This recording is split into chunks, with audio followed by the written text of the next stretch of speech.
Hi, and welcome to the April edition of Cinetopia, Edinburgh's favourite cinema podcast. We'll be taking another trip down the alleyways and byways of film and film exhibition in Edinburgh for this month. And in April, there's a lot going on this month. We've got a slightly Mediterranean feel to this month's programme.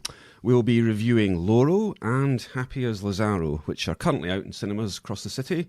We're also going to be comparing our favourite Italian film because there's a new event opening next month, the Cinema on the Shore, which will be featuring Italian cinema, pizza, and lots of drinks.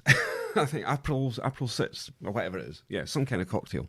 We'll also be interviewing Mar Felices, the director of Ibero Docs, which is currently midway through its run, and we'll be discussing the Cinetopia networking event on Wednesday the 24th.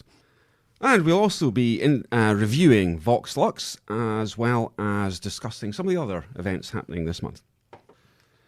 So I'm in the studio is myself, Paul Bruce, and along with me I have Jim Ross, the editor of Take One magazine, and Anni Asikainen. So guys, what's your month in film been like? So looking at Ibero Docs for me, quite a bit. We'll be talking about that later on, of course, talking to Mar Felices, the founder and the director, as you've said. And then quite a lot of films, really, some of which we're going to talk about, so some interest, and then basically just giving people options beyond Avengers Endgame, which of course is the big, giant elephant in the room here, but there is other stuff going on, there are other films to see, and we're going to talk about some of them. Great stuff. And Annie, what have you been doing? Well, I've been busy planning the event we're having on May 10th called Cinema on the Shore. There's a lot of little moving parts that need to be moving at the right pace. Other than that, I actually made it to the cinema as well, which is rare. Very good. Fantastic. I'm glad somebody did. So the first film that we're going to review this month is Loro. Annie, what did you make of it?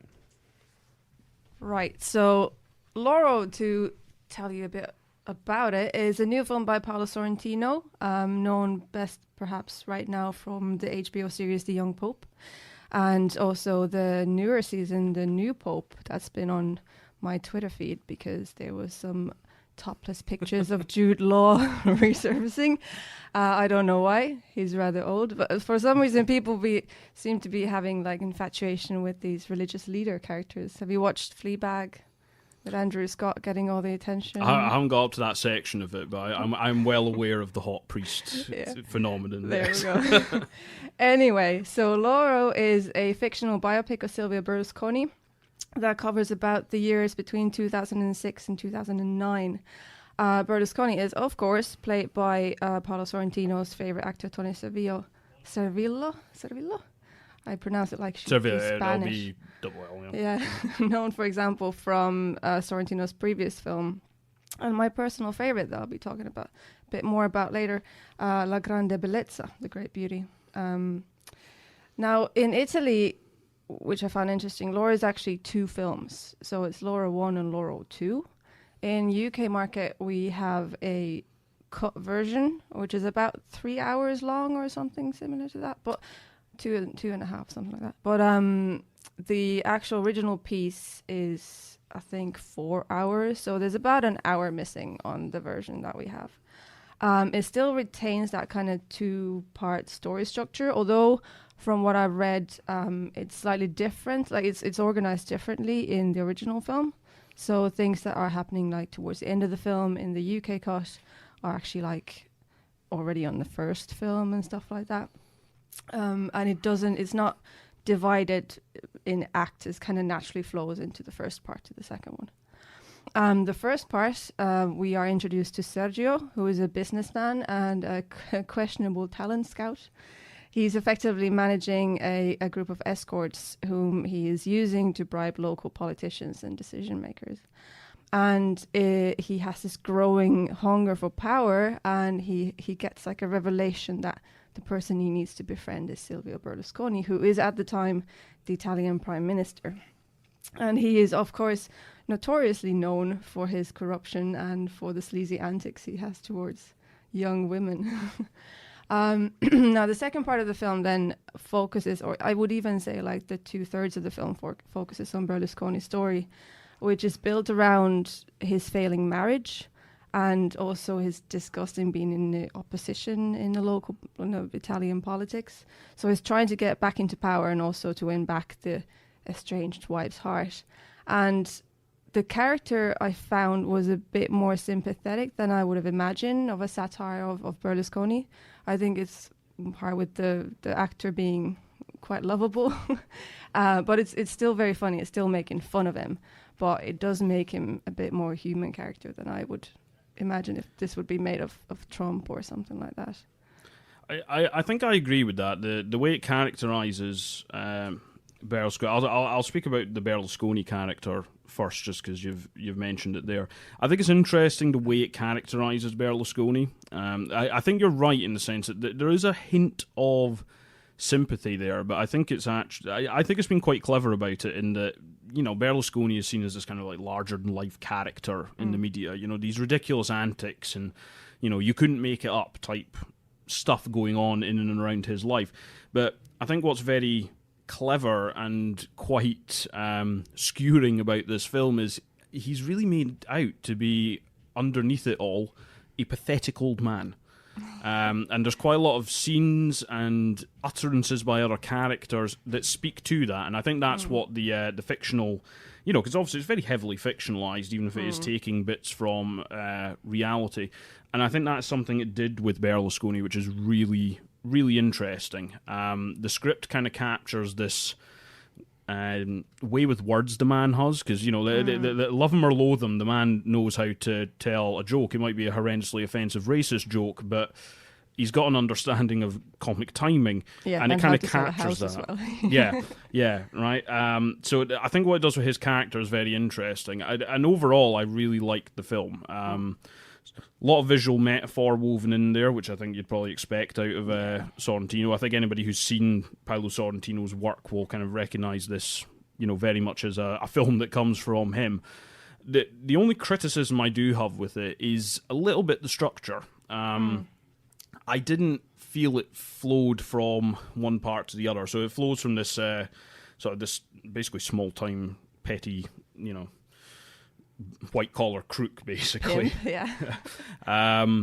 Very quickly, it then shifts gear and goes to Berlusconi. And to me, it felt a little bit jarring, and I think that might be a function of the fact that originally, as you said, in Italy, it was released as 2 parts. It feels like there's a bit missing there. It gets past it because, as you pointed out, it happens quite early on, and then we begin to focus on the Berlusconi character directly.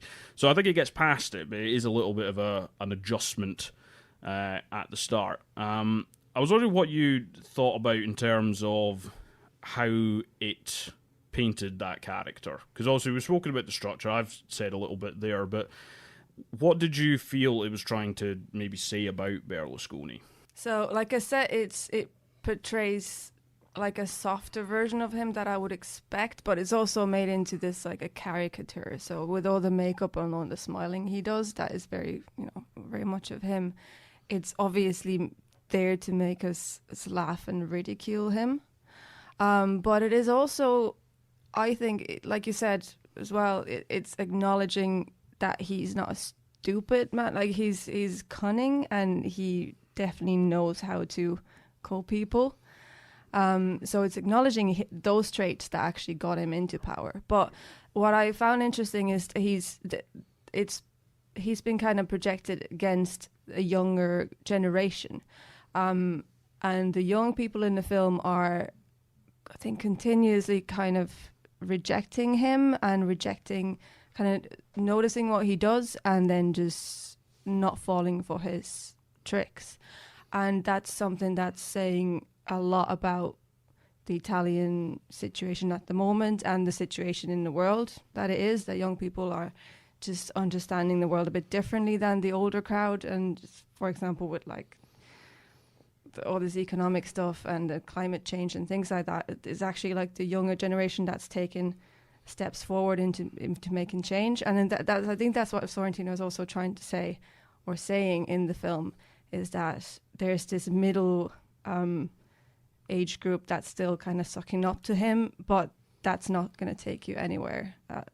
You have to kind of wake up and see what he's doing. Yeah, I would agree with that. I think you've got it absolutely bang on there, because there's a very interesting contrast. There's kind of 3 generations in the film, right? You've got the old man Berlusconi and a lot of his cronies. You've got Sergio, the character who's kind of like trying to get into Berlusconi's circle, and he's not an old man, but he's certainly of a slightly older generation than this kind of large cabal of young women who he basically kind of ropes into like coming to this Sardinian mansion to try and kind of capture Berlusconi's attention. Yeah, and what I found interesting, sorry to interrupt you, but like they are, there's a scene where they're sniffing cocaine, and then someone says that's like the old school drug, like nobody uses that anymore. And then Sergio says like, well, these women love the old school stuff, and those are the women that go for Berlusconi as well. Yeah, and I found just that contrast between the generations, I think, worked very well. And this is where a lot of these like really weird visual metaphors come in. Like, so this isn't a spoiler because it's literally the opening scene of the film, but like the film opens in a very strange way, right? It opens at what we then become aware of the fact that it's Berlusconi's Sardinian mansion. Yeah. And basically what happens is the sheep wanders in, and like the air conditioning keeps going down, and it's watching, some rubbish game show from one of Berlusconi's TV channels that he owns, and it basically starts shivering, and then the thing collapses dead. It is the most bizarre opening, but it actually makes more sense when you get into it. Like, I kind of took it, not to get kind of like, maybe too Sude's corner about this for those who have read Private Eye, but it kind of felt like a metaphor for the Italian people and the way that the sort of environment that Berlusconi creates. And then you've got Sergio, this kind of middle generation, who basically have been living with this corrupted leadership, this corrupted system, and you can see the effect it's had on them. Whereas the youngsters who are rejecting him as this pathetic old man, obviously then start to show him up for what he is, or at least they manage to break down the artifice that he has created, which has intoxicated a certain generation and why he got into power in the first place. And I think the way he's done that with visual metaphors, the script, the characters, I think it's all really well. I think it's all really well done. It's really well worth seeing primarily for that, really, beyond even the script, because Tony Servillo as Berlusconi, he gets quite a lot of good lines as well, which are not things that Berlusconi has said, but you can totally imagine him saying them. It's really captured the essence of him and what appeals about him, whilst at the same time really breaking him down and tearing him apart. And I think it does that superbly. One thing I'm quite interested in here is this. I haven't seen the film, but I'm just wondering, is there a possible defamatory element to this? I mean, are they careful to not name him as Berlusconi, for example, or are they presenting it as his real life, or is it a kind of dramatisation of his real life, or an out-and-out comedy? So so he is referred to by name, and there's no doubt that it would be, because there's scenes where he brings in talks to footballers who are meant to be signing for AC Milan and things like that. So there's no doubt about it. They've tried to cover themselves very well for that, because there is a monster disclaimer at the start of the film, like an absolutely monster before it goes into the opening sheep scene that we've discussed. About how the classic. These are fictional people. They're based. Any similarities to real life characters is coincidental. But when you go to see the film, you'll see that they stylize that text in a way that kind of pokes fun at that idea, because everybody knows it's about Berlusconi. So they're probably legally covered, but I can't imagine Silvio is going to be very pleased with this film. Let's put it that way. So Loro, if you want to see it, is currently running in Filmhouse. If you like any other Sorrentino stuff, you'll definitely like this one, so it's well worth a watch. So now we're going to review Happy as Lazzaro. So Jim and Annie, let's hear what you think about it. So I was happy enough to catch it when it was on Filmhouse. Right now it's available on Curzon on demand, so give it a look if you have Curzon. You can also see Loro there, but why not go see it in the cinema? It's a really, really beautiful film, although there's a bit too much ass and titties. Anyway, that might be a selling point. So Happy as Lazzaro is this, I'd say, fantastic film. It's not my favorite one was fantastical. So it's a magical realism film about it starts in a rural town that's actually the people in there working as sharecroppers for Marquisa, who has failed to tell them that sharecropping has been illegal since the 1980s.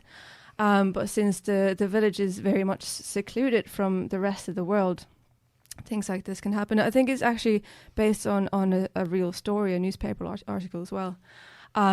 It's centered around this character called Lazzaro, who is this pure young man who wants nothing bad to anyone else.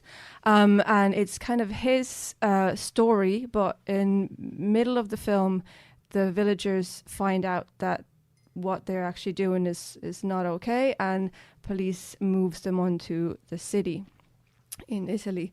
And it just kind of discusses these issues of abuse, and I think it touches on issues of refugees as well and things like that, like who is the class differences and who is doing what, and everybody seems to be exploiting everyone except for this one character, Lazzaro.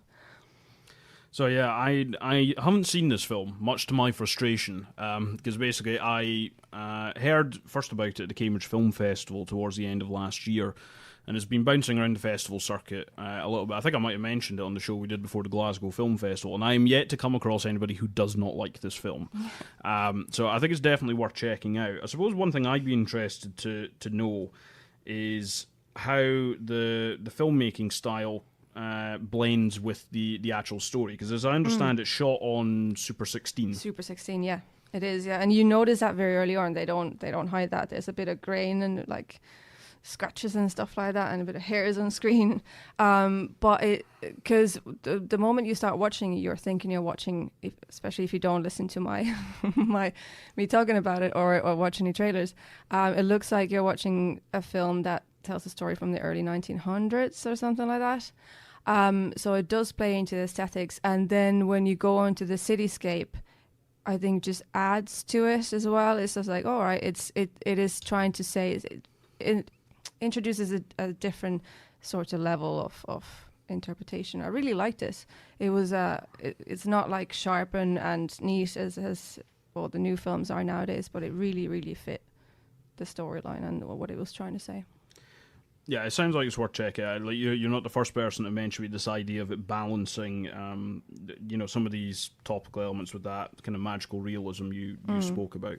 So it's sadly not in cinemas anymore. No, but it's available online, and it's not that bad. Watch films online either, although we always want to tell people to go in the cinemas. But much like me, some people just don't have the time to do that, or the ability to have an art house cinema right next to them. So it's still a good way to watch films.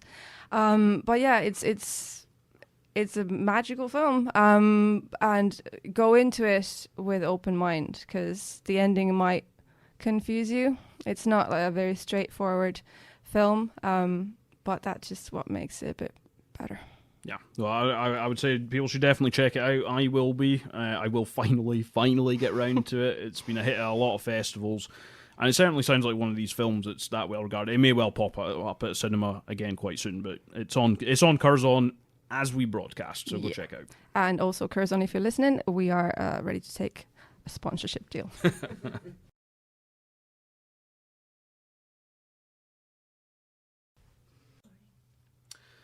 So I'm here with Mar Felices, the co-founder and director of the Ibero Docs Film Festival in Edinburgh. Welcome to the show, Mar. Thank you. So we're going to talk a little bit about the festival, which is going on in Edinburgh at the moment and has some events in Glasgow later next month. So just to start off with, tell us a little bit more about the festival's history and why you co-founded it. Okay. So when I first arrived in Edinburgh in 2012, my focus was on my own documentary project about my grandfather, and I was looking for people involved in the world of documentaries. And I became aware that although there was a rich and vibrant calendar of cultural events in Edinburgh, there was a gap in terms of both documentaries and Hispanic culture.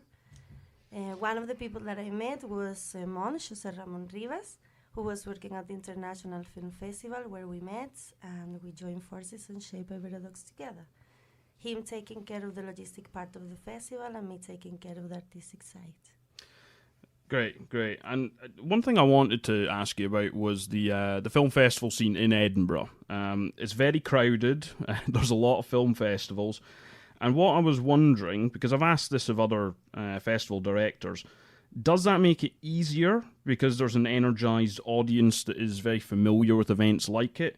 Or do you find it harder because you're then competing for attention in a kind of a crowded marketplace? Yeah, that's a good question. I think in terms of logistics, it can make scheduling tricky in terms of venue booking or finding the right dates for our events. However, having a lot of different organizations offering interesting programs, it is also very inspiring. And on the other hand, I think it's fantastic to have such an engaging and interesting audience with their mind open. I believe they appreciate that we are bringing many premieres to Scotland. In fact, this crowded scene encouraged us to be more innovative. Yeah, and I can certainly tell that from the schedules. A lot of very good events on there, beyond films even. I was speaking at your launch to somebody who's running a dance workshop, which I have 2 left feet, so I don't think it's really for me. But it's great that you're doing those additional sort of events. On the topic of kind of getting into the scene and working with other people and having that energised audience, you've actually worked with several other film festivals to put events on this year. I've seen there's Take One Action, there's Document Film Festival, and you're doing screenings with them at the CCA in Glasgow. So how did that come about? What was the reasoning behind that? Yeah, well, I remember the very first year with the screening of Kachkaniragmi. Many people were making their journey from Glasgow to Edinburgh specifically to attend this film. And we found out because in the feedback forms that we shared with the audience, it was this request to do the festival in Glasgow. So we take our audience seriously and their feedback, so this is why we are also running events at CCA.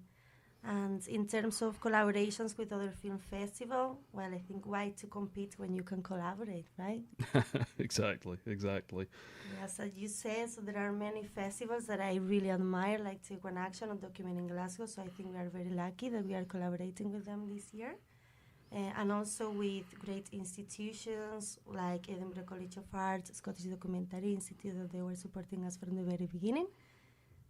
So I think these collaborations have allowed us to reach a wider range of people. And at the beginning, 70% of our audience were Spanish. However, thanks to a network of mutual supports with local organizations, we can see from our feedback forms that now over 70% of our audience are local. That evolution of the audience is very interesting. Actually, if anything, it probably speaks to the idea that you have this energized audience that is engaging, and it's 6 years the festivals. This is the 6th year. Yeah. So you can see that evolution over time. Now, obviously, the festival's called Ibero Docs. The focus is documentary, but you've actually got a short film program in partnership with Edinburgh Short Film Festival this year. So, according, Paul, who's hosting the show, is will be very familiar with that program. And obviously, some of those films blend fictional narrative elements. There's some narrative shorts, and some of the films themselves that they're screening as part of the program kind of maybe go beyond what somebody would call classical documentary. So what I was wondering was, what do you try and look for in the films on the program that do that go beyond that? What is it you look for as the festival director? Mm-hmm. Well, I am specialized in creative documentary filmmaking, so I find very interesting blending different formats. And we have always included hybrids into our program, but yes, this year we have pushed the boundaries a bit more. This year makes the first time that we have ever screened a purely fictional piece with Yuli, which was screened at Rose Theatre and was followed by a wonderful Q&A with Tamara from Take One Action and Paul Laverty. And there were many reasons behind. One of them is that director Isiar Boyain likes to work with non-actors, and the fact that the narrative is a biographical story of Carlos Acosta's journey made it important to include in our program as a special event. In relation to the Edinburgh Short Film Festival program that we put together, out of the 8 films that we are showing, only 3 are purely fictional. And taking feedback from our Dog and Wine, the fundraising event that we do at Christmas, we discovered that the audience enjoy a mixture of documentary and fiction. And being Ibero Docs a cultural platform, we embrace all kinds of art forms, from dance to music to photography, and our audience tell us that this makes their experience of the films richer and offers more of an insight into the cultures that we focus on. Okay. And on the topic of, cultural platform, like obviously you've got this overarching theme for the festival, and I was wondering how you came to this year's festival theme. One of the films that I saw recently ahead of its screening was The Keys to Memory, which is directed by Jesus Ernesto. And it fits very beautifully within that theme, and the other films on the programme do as well. So for me, it's kind of a chicken and egg scenario. I was wondering what came first. Was it the films and what's on the programme, or the theme and then you selected the films? I'm interested in how that came about. Yeah. Well, for me, intuition comes first. I'm constantly watching trailers and requesting films to watch, but also directors approach us offering their films to be considered, like The Keys to Memory from Jesus Ernesto. Then I start selecting films and finding connections between them, so the program starts taking shape. Regarding the themes, we always explore topics related to the immigrant journey and represent a step towards starting a new life in a different culture. Previous themes were integration, boundaries, empowerment. This year we have chosen memory and identity, as we found that a common theme that ran through our selection was the process of reevaluating identity through memory, or there is no identity without memory. So obviously the festival started earlier this month, in April. It keeps going until quite late May in Glasgow, in fact, because with the events that we've spoken about at the CCA. How has it gone so far? How are you finding audiences are engaging with the films? Well, I think we had quite positive feedback from audience so far. The first week was the hardest one because it was a week of first times. We have our first gig at Rose Theatre with Kiko Veneno, over 250 people coming, and there were obviously challenges, but I think we have overcome them and we learn from them. It was also the first time that we were screening movies at the Rose Theatre, and being a theatre and not a cinema. Obviously there were some technical parts that could be improved, but we will take this in consideration for next time. But in general, the feeling from the audience was really good. The artists, Kiko Veneno, Rafael Sar from Jorimata, Julia Drummond, an artist that came from Brazil to play as well with us. They left really happy and they are looking forward to come back again. So I think I give that just to see people that I really admire thanking the festival and the organization and the audience, the experience that we had. I think this is the feeling that I would like to keep. Yeah, it's great. I'm really gutted I couldn't make it along to that. Was that after the film Cameron Flamenco y Revolucion? Yeah, that one? Yeah, that was certainly one of them. Yeah, yeah. No, it looked really very interesting. The other thing I wanted to ask you about is because obviously some festivals play around a little with their schedules, because the typical format, which a lot still go for, is over a week or 10 days, 8 days or something. It gets flown through loads of events.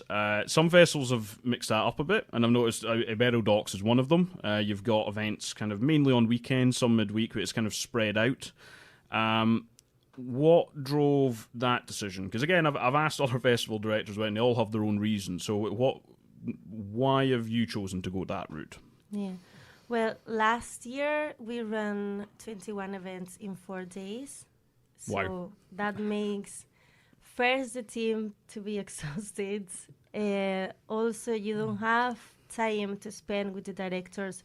The directors are also running around because they also want to watch the films of other directors, and then they're taking part in debates, in panel discussions, and they also want to know the city. And one of our sponsors, Viajar por Escocia, they offer them tours around the city, and they don't have time to do them. And then also the audience, well, we have the feedback that there are many that they want to go to many different events, but obviously they don't have the time or the budget to go to so many in just 4 days. So we wanted to do like a stress-free festival. I can get behind that idea. I can very much get behind that idea. That's great. So thinking about what is still to come in the festival. So obviously we are broadcasting on the 23rd. So there's still quite a lot to come from the festival beyond that. What are some of the... Now, obviously, you're going to be a bit biased, but what would you say are the highlights to come in the festival? Because you've got guests, you've got more films. Yeah. What would you pick out to let people know about? Well, especially the 4th and the 5th of May, because we have Jesus Armesto coming, and we're doing this screening in collaboration with Take One Action Film Festival and also Scottish Documentary Institute. And then the 5th of May, we're doing the collaboration with Paul and with Edinburgh Film Festival. And this selection is really good. It's going to be over 2 hours of short films. We have 3 filmmakers coming for the Q&A, and it's going to be very good. This one, for me, it's very difficult to choose. But also there is a screening of Solar Lands. It's a movie about the travel of the poet Rubén Darío to Andalusia. This is really good, and we have also the president and the director of the Andalusian Audiovisual Foundation coming. That's the 25th of April, and then also 23 shots from Jorge Laplace, that he is going to join us as well. And he's doing a master class as well. Yeah, Scottish Documentary Institute, and he's brilliant. Every time that he goes on radio, he goes like completely viral. So yeah, it's gonna be a very nice experience. So. Yeah, no, it sounds like a good range of events, and I've seen some of the films in the short film festival, the short film program. Particularly, I think there's one animation which is Colombian, I think, if I remember correctly, and it's really quite something. I saw it before, and it takes a while to get out of your head. It's really quite vibrant and bizarre. It'd be a wonderful thing to see. So I think people should definitely check that out, and the other events that are going to be going on. Yeah. So obviously you've got a lot of great events. People are going to want to know more about them, where they can get tickets, where they're happening. Presumably they can go to the Ibero Docs website for that. Yeah, iberodocs.org. Okay. On our social media channels, we have Facebook, Instagram, and Twitter. Great. And obviously on the Cinetopia accounts, we'll let people know about the events that are going on and what to do about that. So thank you for coming, Mar. It's been great talking to you. I hope the rest of the festival goes extremely well. The programme looks great. I'm sure people are going to love it. Thank you very much.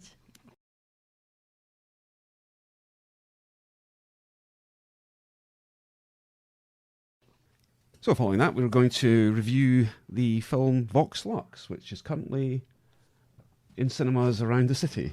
Not quite just yet. Okay. Not quite. We expect it to come out on the 3rd of May, and also it's another one which will be available on Curzon On Demand.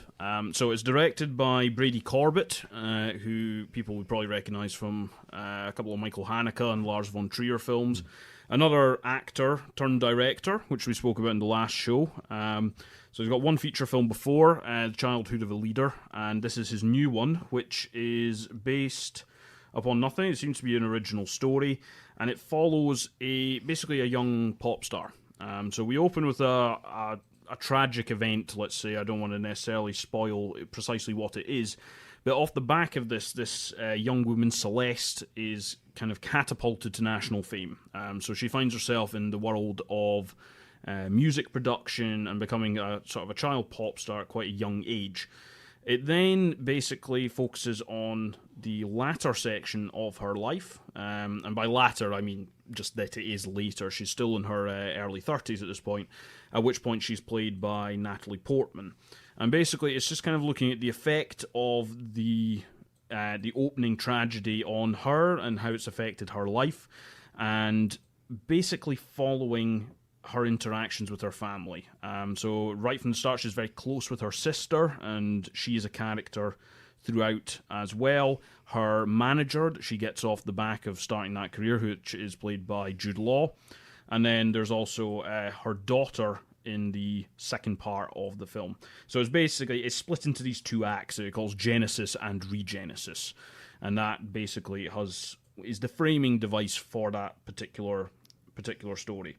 And in my view, it works quite well. It doesn't quite come together for me. There's a lot to unpack in this film, and there's a lot of things that I think you could read into it. And for me, it didn't necessarily fall upon one, but just to kind of get the discussion going on that, I suppose I'd be interested to know what Annie thought of that and what you took from the film. Because obviously there's a lot going on, but what kind of stood out to you? It's funny that you should ask, because I have a list here.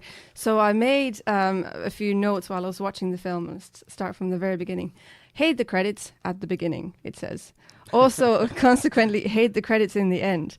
So it does this weird thing where it runs the credits backwards, or they go like from... Yeah, they go from bottom to top. Bottom to top. Why? And also, it has the credits in the beginning, which is then it already starts, and then the whole... Actually, my second point being act structure is shit everywhere. So it does this artificial kind of... It already tells us, like, oh, this is going to be something different. You know, we're not going to do things like everyone else does.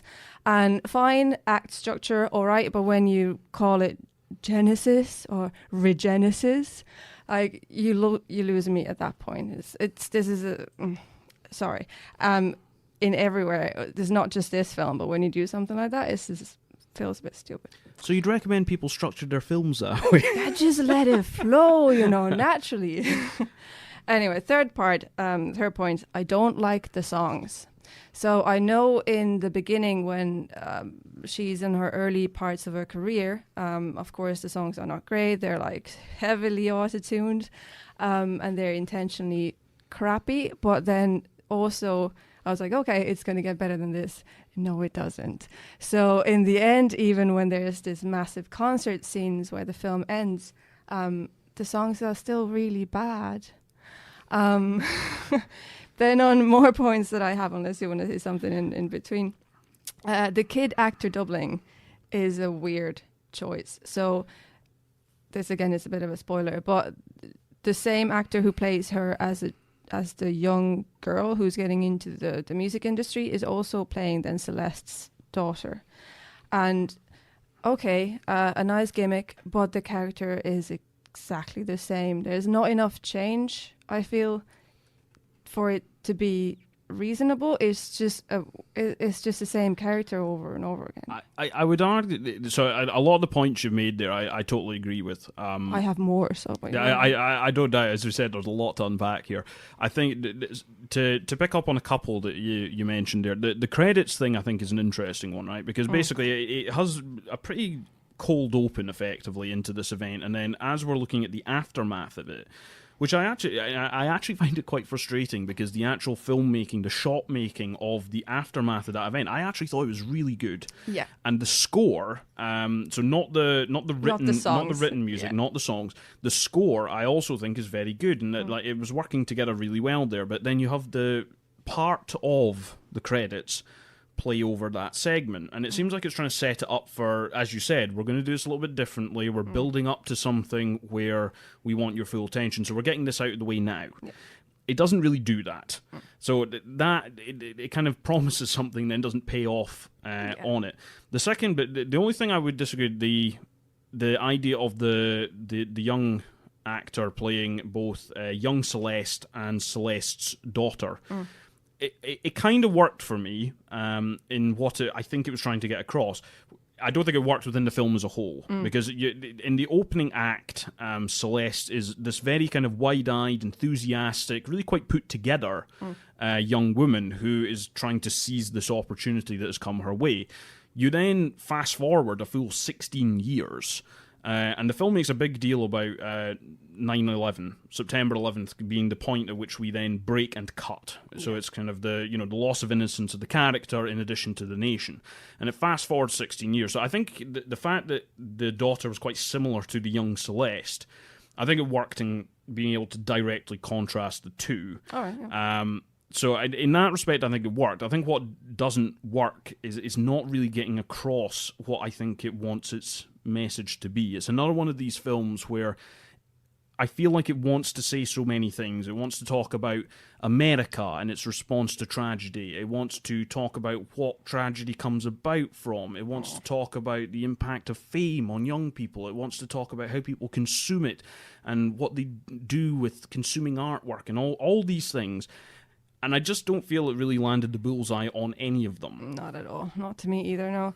One of my points actually is that I like the first part of the film. I like the part where there's the strategic beginning, which was done, I think, very tastefully and in a way that's not done before. So there's a character who starts all this horribleness, and he's not portrayed like that kind of character is portrayed in everything else I've seen so far. So that was an interesting premise. So that I was interested at that point. But then the moment we go into Natalie Portman's character, it just turns into crap. Like it's my other point is mega cringe.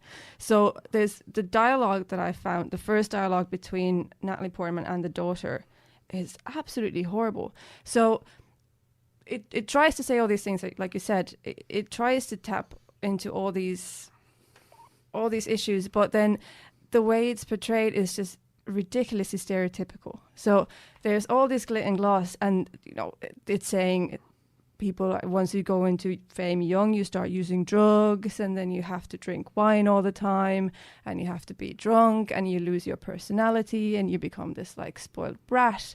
But that also loses the weight of the character as well.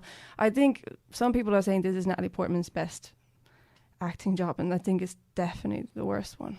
I think she's doing a horrible job, but I'm not sure if it's the script or if it's the direction or what it is, but I'm kind of leaning on towards the script being like ridiculously stereotypical. I would agree with the problem in the script. I actually think she probably does a reasonably good job with what she has, but I think part of the issue for me is the structure of the film.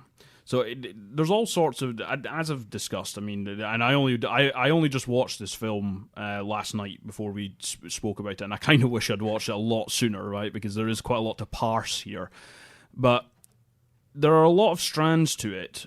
But I actually think the time jump between this Act 1 and Act 2 doesn't serve the film that well, because it's wanting to make comments about, as we've said, potentially the impact of fame, potentially the response of societies to tragedy. And I suppose, just so we can stop dancing around it, we don't need to go into details about the opening scene, but let's just say it takes place before 2001, because that's when we have the time jump, and then prior to that it's a pretty obvious vehicle for a Columbine allegory, basically. And obviously Celeste is caught up in this, and it has an impact upon her and then the path that she then takes. So it's trying to say something about how people, and maybe American society at a wider level, respond to tragedy. But the thing is, because you've got this massive time jump, it's basically focusing more on the end point. We don't really get a lot about why is it that people are responding in a certain way? What is it that drives people to go down certain routes to cope with tragedy or cope with early fame? It kind of skips to the end. Yeah. And to me, for me, it kind of loses a bit of impact as a result. It doesn't mean it has no interesting things to say. I think it has a lot of interesting things to say. I just don't think it is saying them in a very interesting manner. Yeah, I agree. And I think my biggest issue with it is it would be amazing if it would be able to tap onto these things on like society's level, but it is so much a character film. So it's all about this character who is this and this and that. And when the character is not that strong, I just lose it. It's just lost on me. I don't get anything out of it. And then it's also, I think it's built on very loose premises. So for example, there is the end scene that I mentioned, that's a massive concert. Yeah. Just goes on way too long for what it is. So first of all, the songs are shit.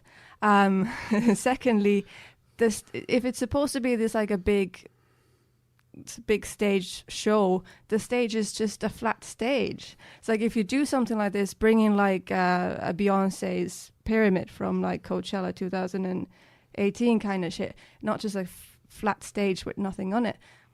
It seems very, very vague and very fake to me. And it's maybe because also this subject, if it was just a character study of someone who's gone into fame at a very young age, is done so much better before. So what I automatically thought of when I watched this film was Satoshi Kon's Perfect Blue. If you're familiar with that, it's remade, or sort of like it was an inspiration then for Black Swan, which is also another Natalie Portman film. But it discusses this kind of how public perception is affecting your personal self and the way you see yourself and the person you become because you're in public eye from such a young age. And it does that so well. It's difficult to top that. And maybe I was too stuck in that idea to think, oh yeah, it's just trying to tell us what fame can do to you. But that's what the film is to me. If it was more about that, or how do we as Americans deal with grief and deal with violence and deal with loss, that would have been way more interesting, but it just doesn't get there. Well, that's the thing. I think if it had focused more on that, I think it could have been a stronger film. There was one line that actually kind of stood out to me, and it's when they're talking about the response to a terrorist attack later in the film. So it doesn't happen in the setting of the film, but it's kind of a key part of the plot and a lot of the character interactions in that second act. And basically, the line is uttered, if everyone stopped paying attention to them, meaning the terrorists and people who perpetrate tragedy, they'd cease to exist. And then the Celeste character makes the observation that, well, perhaps that would mean that nobody would pay attention to her anyway, but so be it. So it clearly wants to try and draw these parallels, but it doesn't really fully commit to them. And it's got this very Von Trier, now admittedly, it has a voiceover, which is done by Willem Dafoe, and obviously, like, you know, Willem Dafoe is a bit of a Lars von Trier staple, and I felt like it kind of gave it a bit of a, you know, melancholia type vibe, but the material you're then dealing with kind of sat at odds with that tone. It clearly has aspirations to making kind of greater philosophical or greater commentary based points, but it doesn't really commit to them. It's like you've just said there, if it had a bit more of that, I think it could have been a more compelling film, but it's just it doesn't. It wants to just, you know, tickle around the edges of all of these different themes, when I think it really needed to fully commit to one. And I think if it had done that, it would also have a slightly better ending, because to me the ending was a bit of a damp squib. I don't really know what you're meant to get from it, and sure, there's huge layers of artifice around this concert it finishes on, and again, maybe that's part of the point, because it feels so apart from the rest of the film, just as it is apart from the rest of, you know, our, as normal people, day-to-day existence, right? I'm not getting up and singing songs in front of 30,000 people, nor would you want me to. So that's maybe part of the point, but it's just, it kind of loses sharpness with a loss of focus. And whilst the chaos is meant to be a part of her life, and it's meant to communicate something that's going on with the character, it really means that it's very hard to take something from the film clearly. There's lots going on, but it's just too amorphous and diverse to really actually fully communicate it. Yeah, and in the end, one of the songs she sings is like, I'm a private girl in a public world. It's like, yeah, we got that already from the first 90 minutes of the film. Yeah, it doubles down on things that you don't really think it should, and it doesn't pick up on other things. Yeah, and what bothers me as well is like you said, if it would be tapping on different issues, it'd be much better. But then it also calls itself a 21st century portrait. It's like, oh, right, so it's a portrait of an artist. Which actually just made me think of that film about Zinedine Zidane, actually. Oh, yeah, another film that I hate. I see, I like that one. But there you go. I'd watch that above Vox Lux again, let's be honest. Yeah, I'd probably watch that. Yeah. Even though I hate it. Yeah, what I will say is it's a very polarising film. I mean, I think certainly I have come across plenty of people who absolutely loved it, and there's plenty to recommend. Yeah. You know, there's a lot of very good filmmaking in there. I just don't think it hangs together as a full piece. So I would still encourage people to check it out, make your own decision on it, but I'd be interested to know if they thought it came together or what they maybe got out of it. Yeah, so forthcoming events include Cinetopia are running an event called Cinema on the Shore, and they'll be featuring Italian cinema along with, I believe, pizza and Aperol Spritz. So, Annie, can you tell us a little bit more about it? So, yeah, this is the event we've been planning on for a while now. It's going to take place on 10th of May, like you said. It's in Custom Lane, Leith Shore. It's going to be an outdoor screening. We'll be screening some short films that are graciously given to us by Edinburgh Short Film Festival. The Italian new short films, and we're pairing it up with a Italian classic feature that I can hopefully now say is Cinema Paradiso. And we also have a pizza person on the set who's been doing these. He's got these like 3 wood-fired ovens. He's got tenement pizza, and he'll be providing us with delicious pizza. And we also have drinks available, like Paul said, Aperol Spritz and Italian-themed cocktails. It sounds like an amazing event already, so I can't wait for it to happen. It's a lot of work still to get it on the way, but it's coming. It's there. Also, we were wondering, because we weren't super set on what we're going to be screening. We're so big fans of I know Amanda loves L'Avventura. Luca from Cinetopia loves Bicycle Thieves, and I was kind of pushing for Cinema Paradiso, but then I watched it again and I was like, this is really meta, because it's got like an outdoor screening element. It's like, is it going to float that well? And there's also people doing questionable things in a cinema, so I'm like, do we want to endorse this? But we're set for that now. It's an amazing film. It's going to be an incredible event. So looking forward to that, and you should be doing that too. But I also wanted to bring up this question of, like, what's your favorite Italian film? Do you have any ideas? Yes, I think, there's obviously a lot of candidates for that. For me, I think I wouldn't say the best Italian film, but my favourite Italian film is probably The Icicle Thieves by Maurizio Nichetti, Ladro di Saponetti. It's, the 1980s had a period of Italian comedy auteur films, of which this is probably the best example. It's very funny. It's Maurizio Nichetti plays a director who's made a neo-realist Italian film set in the late 40s, very much akin to Bicycle Thieves. And they're screening it on television for the first time, and he's invited to the TV studio to discuss neo-realism in Italian cinema. And on the way there, of course, the screening of the film is interrupted by advertisements featuring a supermodel, some kids eating sweets, washing machines, TV sets and so on, and there's a massive power surge, and the film becomes embedded with the advertisements, and the characters from the advertisement appear in the film. It takes a lot from Broadway Danny Rose, and then Maurizio Nichetti has to go into the film to save the film from the commercialism that's overtaken the movie. It's very bizarre, very surreal, also very funny. So I recommend it if you get the chance to catch it. The Icicle Thieves, Ladro di Saponetti. I'm not sure where you can find it. I've got it on VHS if you want to borrow a copy. We should definitely do a VHS screening at some point. Same with the Loro, I was about to say. It's also, since there's 2 films, I think Cinetopia will have to do a double bill screening of Loro, and someday have a bit of pizza and MDMA. Yeah, you've got me. I'm not going to lie. Even as somebody, so I got married in Italy, but you've got me sold on the pizza more than the Aperol Spritz. That's just something I've never managed to buy into, much to the annoyance of everyone. There'll be beer as well, don't worry, and soft drinks too. Va bene. If you want to be that. Fantastic.